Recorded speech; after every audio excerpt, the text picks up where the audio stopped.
Shalom, shalom. Yeah. Uyu munsi ndabarindira. Ndarecordinga. Video murayiraba anytime. Bon, okay. Ijuru. Topic yacu. Ijuru. Yeah, la fois passée twabonye ibihe tugumye muri Matayo 24. Matayo 24, karibu cyane. Matayo 24, twasangiriye hamwe canke twaganiriye igihe duheruka kuganira twabonye ko ivuga ku bihe bine vyabayeho mu isi inyuma yo gupfa no kuzuka kwa Kristo. Twabonye ko ivuga ku iherezo ry'isezerano rya kera, no kuvuga iherezo rya judaisme n'agahamo kakorewe abakristo, gutotezwa, kwicwa. Aca haza igihe ca kabiri. Ico gihe ca mbere camaze environ imyaka 300. Hanyuma igihe ca kabiri naco kivuga ku iherezo ry'ubupagani, kuvuga iherezo ry'ubupagani, iherezo ryo gusenga ibigirwamana hamwe n'inkomezi za papa, no kuvuga ishengero Ecclesia Katolika. Turabona ko ivyo navyo vyamaze imyaka yababa igihumbi.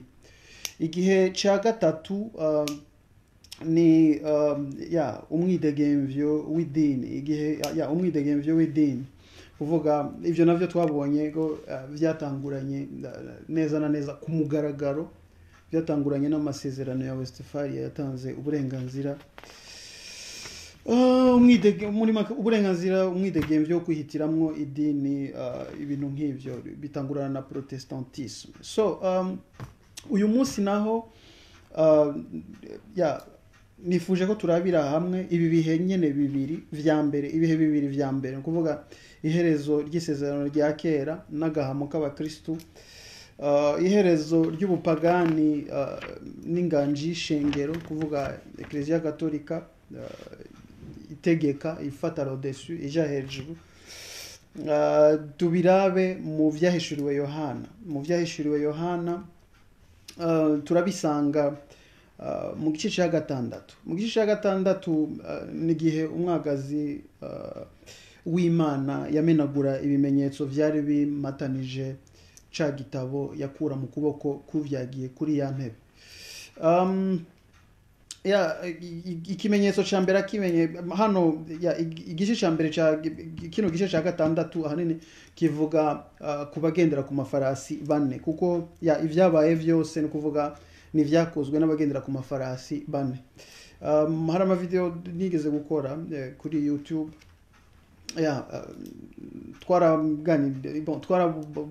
twarasangiye ko aba bagendera ku mafarasi bane ari ubwami bune uko bwagiye bukurikirana, uko bwagiye busimburanwa, kuva kuri Babuloni ukaja ku Bamedi n'Abaperesi, ukaja ku Bagiriki, ukagera no ku Baroma, nk'uko tubisanga muri Daniyeli n'ahandi. So rero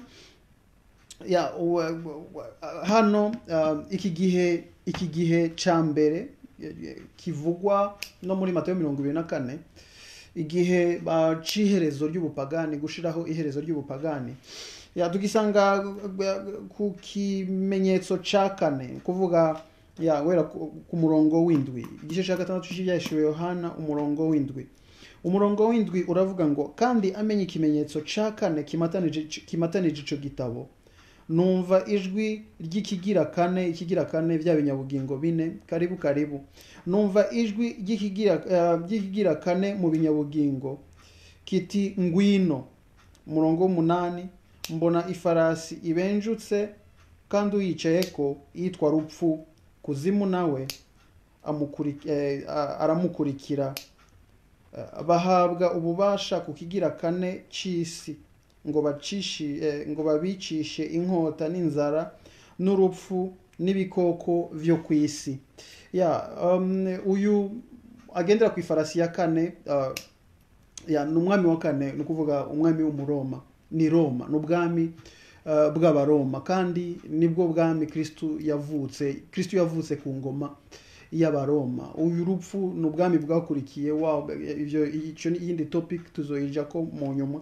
Ariko uyu rupfu, umwami wa kane, muri iki gice, muri mirongo ibiri, umurongo w'indwi n'umunani, tubona ko yahawe kwica no kwicisha inzara n'ibindi, inkota n'ibindi.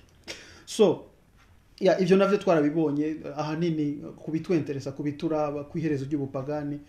Twabonye ko iherezo ry'isezerano rya kera ntiyatoteje gusa abisirayeli bagiriko bagerageza kwibohora, ahubwo yabirukanye ni Yerusalemu.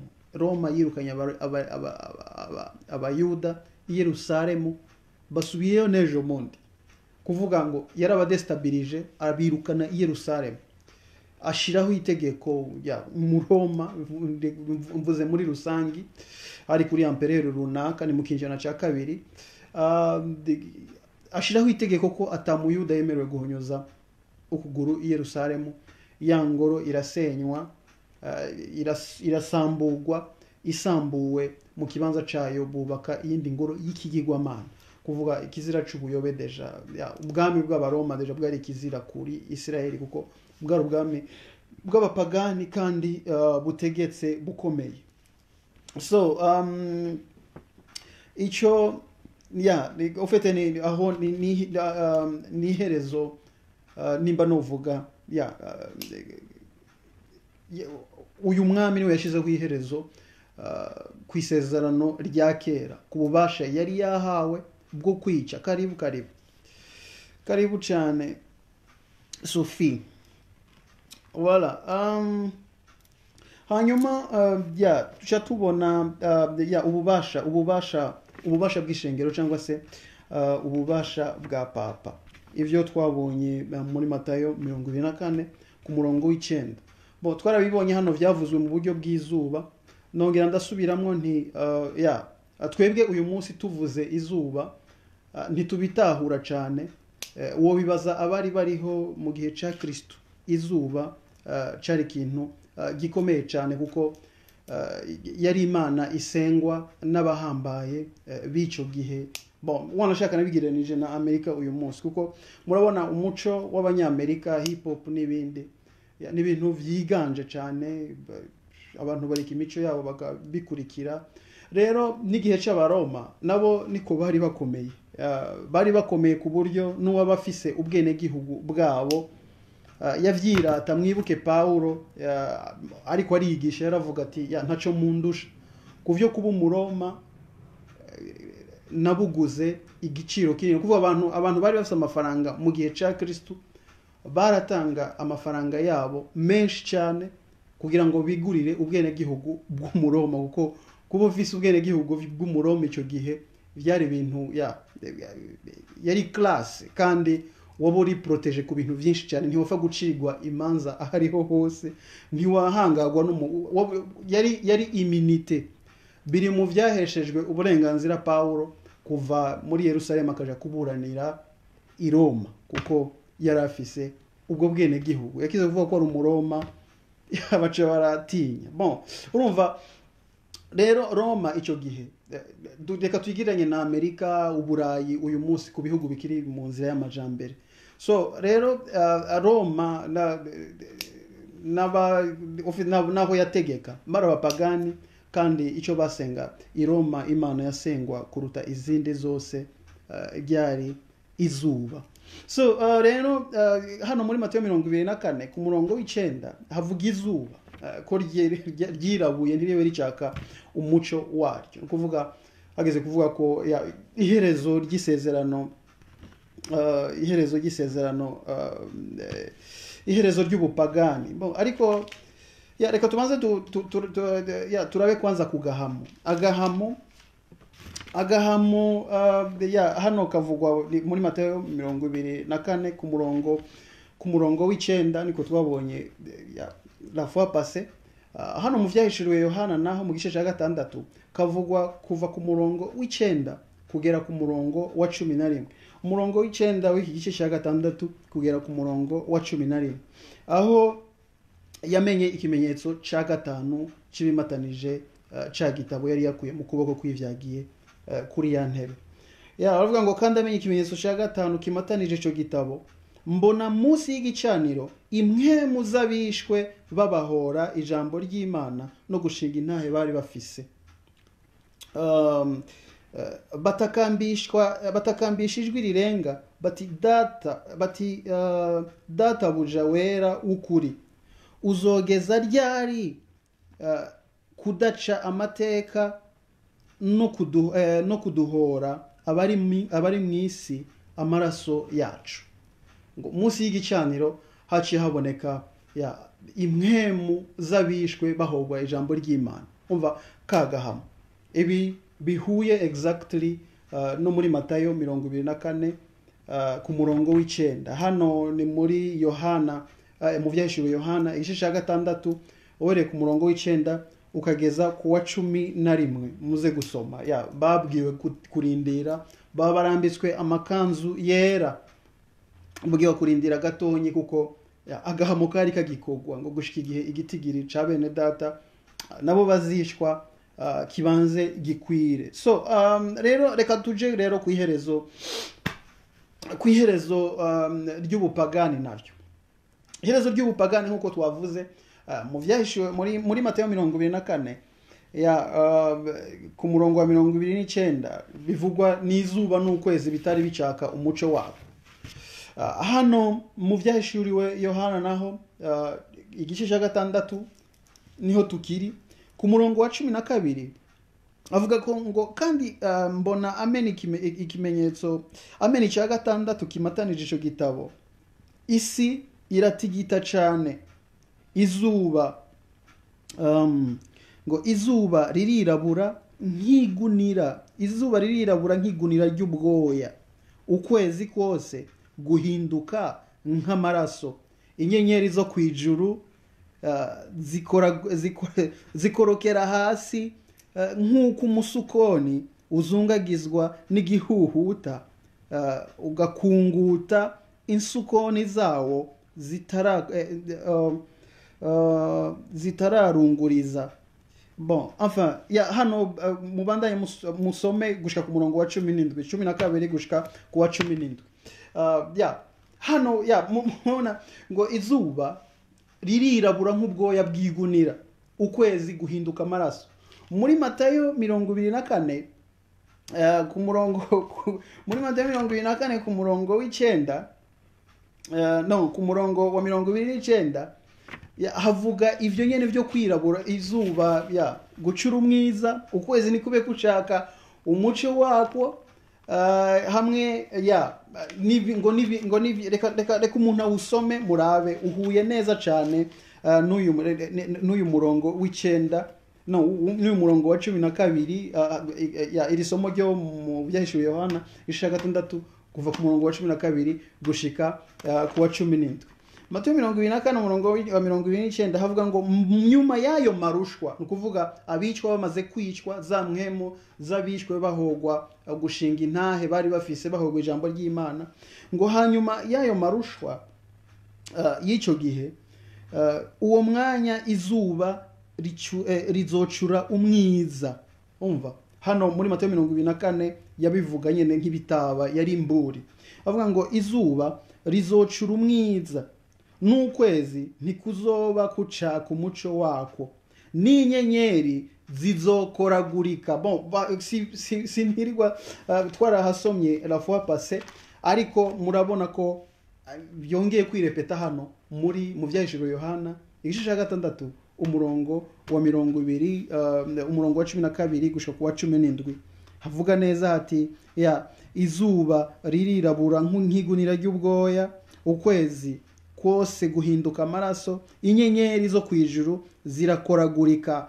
Ibisigaye ni detresse, abami barinyegeza basaba imisozi kubagwako, kuko ivyari bihindutse.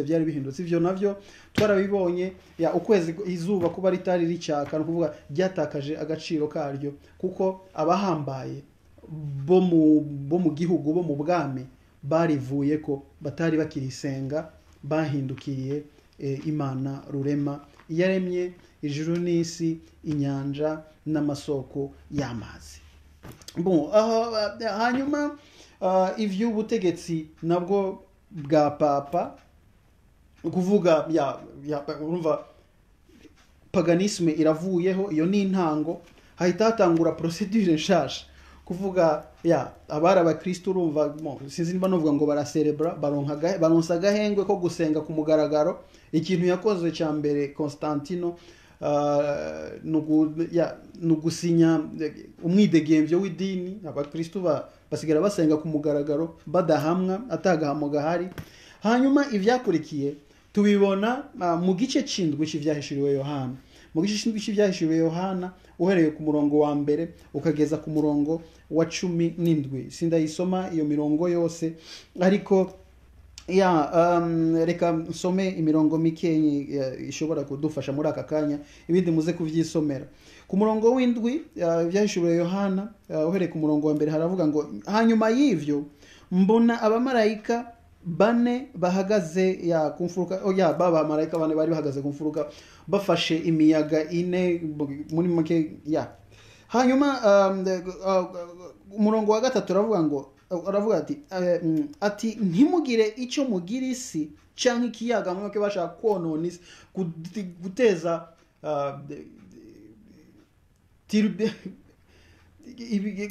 guteza ingorane.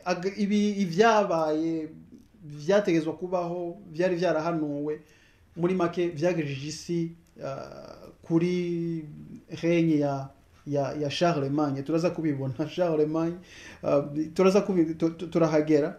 Naravuga ngo ntihagire, ku murongo wa gatatu w'igice c'indwi, ntihagire icyo mugira isi canke ikiyaga canke ibiti tutaradoma ikimenyetso mu ruhanga rw'abagurano b'Imana yacu.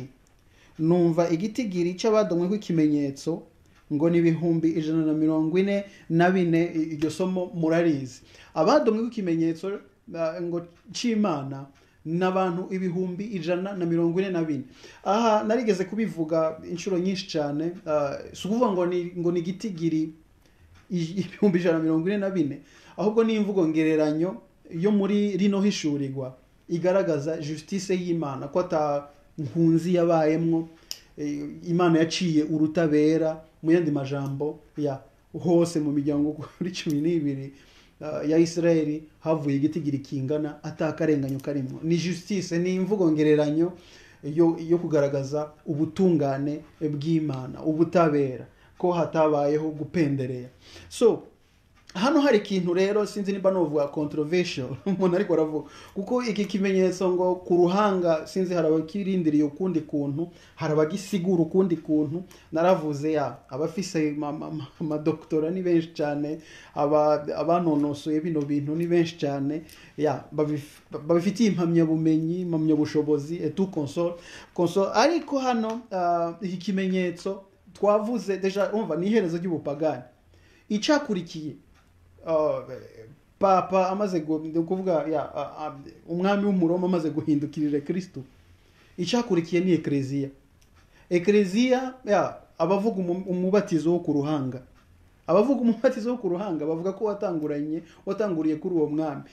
Na malegende, sinzi niba noyita malegende, wumva bamwe bavuga ngo kubera ko yari yubashwe, ngo babonye ngo batomudumba mu mazi umwami w'abami Empereur Kaisari, ngo bamusuka amazi ku ruhanga. Ngo biba bitanguye gutyo, sinzi, ariko amazi ku ruhanga. Rero ivyo bintu byo gusuka amazi ku ruhanga n'ibindi, gusiga, niba ari amavuta, niba ari iminyota, niba ari iki, iriya migenzo yo muri Katolika murabizi. Uwo mugenzo watanguranye nawo umubatizo wo ku ruhanga, umva no wa Katolika. Umva Katolika niho yavukiye umubatizo wo ku ruhanga, nta kindi kimenyetso bwoko bw'Imana, kuko iyi ni histoire. hano igituma tuvuga ngo gushinga intahe nuko hano ubu butumwa bwiza bw'ubwami butegezwa kubera icyabona amahanga yose. Ukuvuga icyabona cyangwa ikimenyetso ni ikintu gifatika, ngo ubu ikimenyetso kibera icyabona amahanga yose. Ikimenyetso icyabona ikintu cyabaye ni ikintu gifatika kiboneka.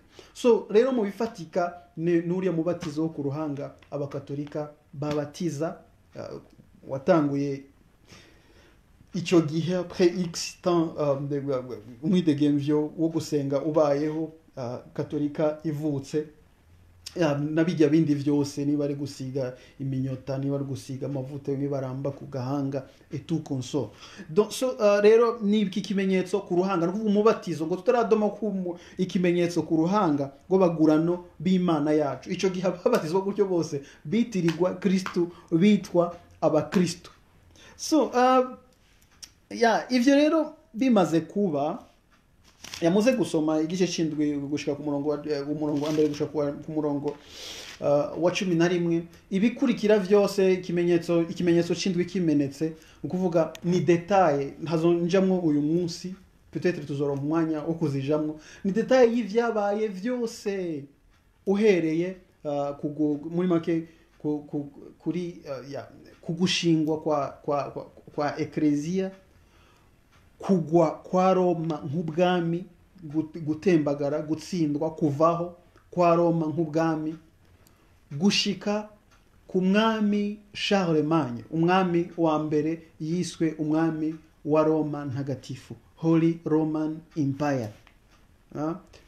Holy Roman Empire, Roma ntagatifu.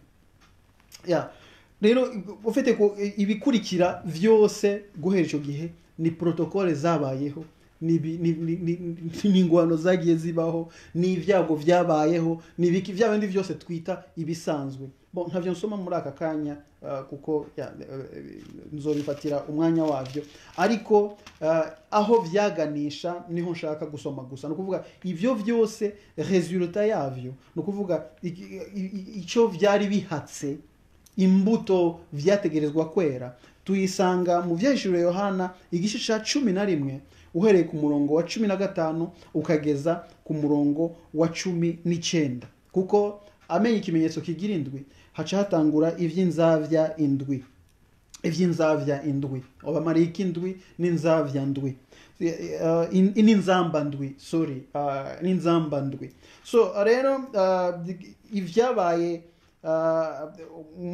umumarayika agira indwi avugije inzamba yiwe, no kuvuga inzamba indwi niyo yari niyo wari umusaruro, niyo yari harvest, no kuvuga niyo yari target y'ivyabaye vyose kuva eklezia ibaye etabli, kuvuga abashigwa ku bimenyetso ku gahanga bamaze kubishigwako, uriya mu bubatizo wo ku gahanga, abashigwa ku bimenyetso bamaze kubishigwako,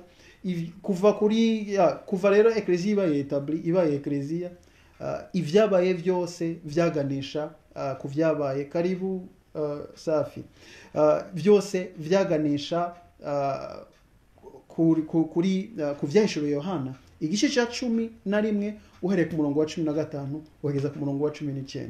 Ufite ibi biri ku murongo wa 15 gushika ku murongo wa 19 nizo mbuto z'ivyabaye vyose hagati kuva ku murongo, kuva ku gice c'8 kubandanya. Hagati hari nko mu gice c'10 havuga ivyaho, ni resume yo kugabisha ivyagira bibe, ivyo tuzobiraba la fois prochaine. So 11 umurongo wa 15 gushika ku wa 19. Reka nsome aya majambo ngira si menshi kuko niyo yari but final. Aravuga ngo umumarayika w'indwi avuza inzamba, kuvuga inzamba igira indwi, mwijuru hakurikira amajwi arenga ati ubwami bw'isi buhindutse ubwami, buhindutse ubw'umwami wacu n'ubwa Kristo wiwe. Ubwami bw'isi buhindutse ubw'umwami wacu n'ubwa Kristo wiwe. Naho ni mwijuru ariko baravuga ibyo ngo kandi azohora ahangamye ibihe bitazoshira. Babakuru 24 ufite mwijuru baracelebra. Bon, yeah, ba bakuru 24 baca bicara ku ntebe zabo imbere y'Imana, bikubita hasi bubamye basenga Imana bati turagushimye mwami Imana ushobora byose, uriho kandi wamyeho, kuko wabiriye ukabasha kuko wabiriye ububasha bwawe buhambaye, ukima he mwisi, ukima ngo ubwami bwo mwisi. Aha ku murongo wa 15 havuze ngo ubwami bw'isi buhindutse ubw'umwami wacu n'ubwa Kristo wiwe. Noneho ku murongo wa 18 ngo ku murongo wa 17 ngo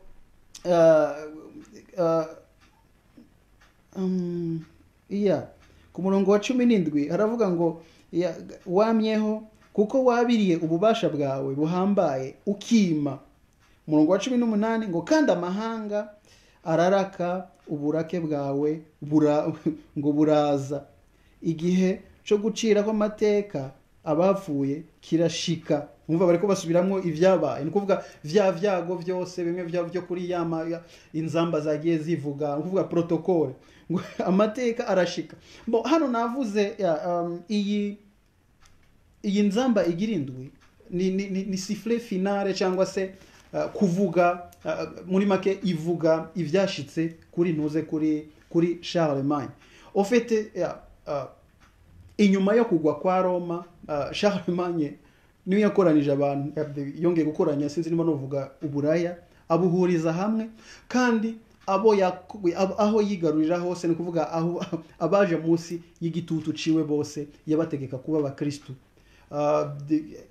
Yagwanye ingwano nyinshi cyane, nka Espagne yari yarigaruriwe n'abisilamu, abamizirima, arabakubita.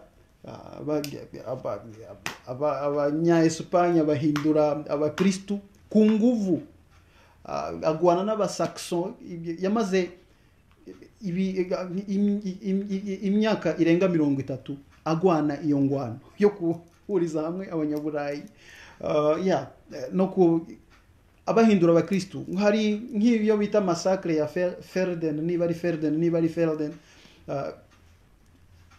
bishemwo abantu bagera hafi 580 gutyo, barimwo abaprêtre, kuvuga abaprêtre, abakuru b'idini ya gipagani b'ibigirwamana n'ibindi, abapriest b'ibigirwamana b'amadini y'abapagani.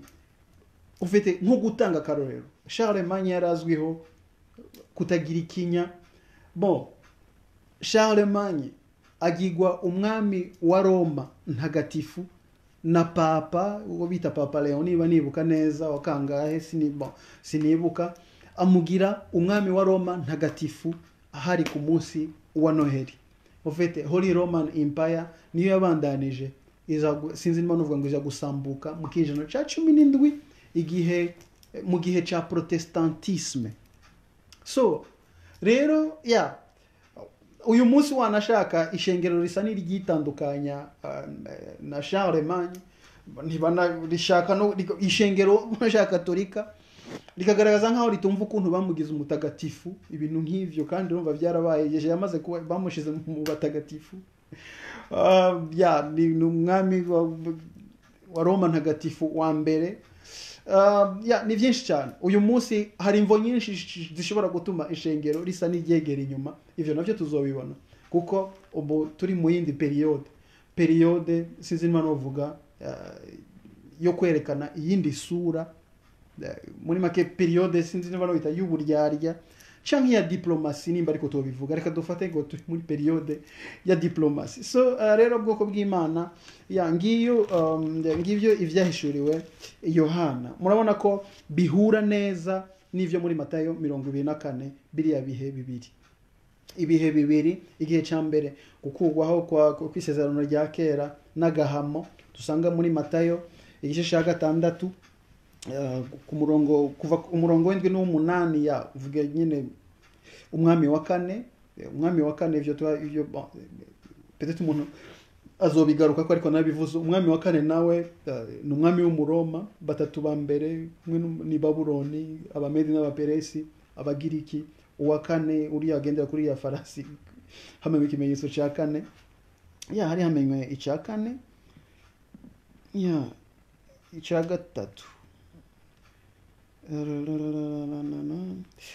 so kuva ku murongo w'indwi n'uw'umunani uravuga ku gahamo ni ku iherezo ry'isezerano rya kera. Hanyuma umurongo wa 12 gushaka ku wa 17 uravuga ku iherezo ry'ubupagani. Hanyuma umurongo igice c'indwi kuva ku murongo wa mbere gushaka ku wa 17 ni intango nshasha ya Ekereziya Gatolika no kubatiza umubatizo wo ku ruhanga. Niyo era ivugwa hano muri ibi byahishuriwe Yohana igice c'indwi. Biriya 144 n'imvugo ngereranyo igereranya justice y'Imana, ubutabera, ubutungane, ko hatabayeho kuraba nkunzi yaciye izitabera. Hanyuma ivyakurikiye vyose kuva ufite amenye ikimenyetso ca gatandatu, ikimenyetso c'indwi, bari abamarayika ndwi n'inzamba ndwi bari bafise inzamba bavuza, kuvuga uwavuza haba ibyago ibiki ivyagiye bikurikirana vyose gushika kuri Charlemagne tubona celebration mu ijuru mu gice ca 11 uhereye ku murongo wa 15 uheza ku murongo wa 19 ivyahishuriwe Yohana. Muhezagirwe mugira ijoro ryiza, ndabakunda, turi kumwe tuzobandanya tuganira peut-être ko muri ibi byahishuriwe Yohana nyene ubutaha tuzobona ku gihe ca gatatu, igihe c'amadini menshi cyangwa se c'umwidegemvyo w'idini guhera kuri ku masezerano ya Westphalia. Murakoze rero abatatanguranye nanje canke abataronse umwanya wo kunkurikira umwanya wari wo wose ko video iguma en ligne bashobora kuraba n'ubutunzi. Ni vyiza gukurikira cyangwa se kuraba ivyumviro bishasha, ukicarenjinga ivyo wari usanzwe uzi, hanyuma muri make ugashira ku munzane ukagereranya, bituma ukura mu mpemu, ukizera ivyo uzi.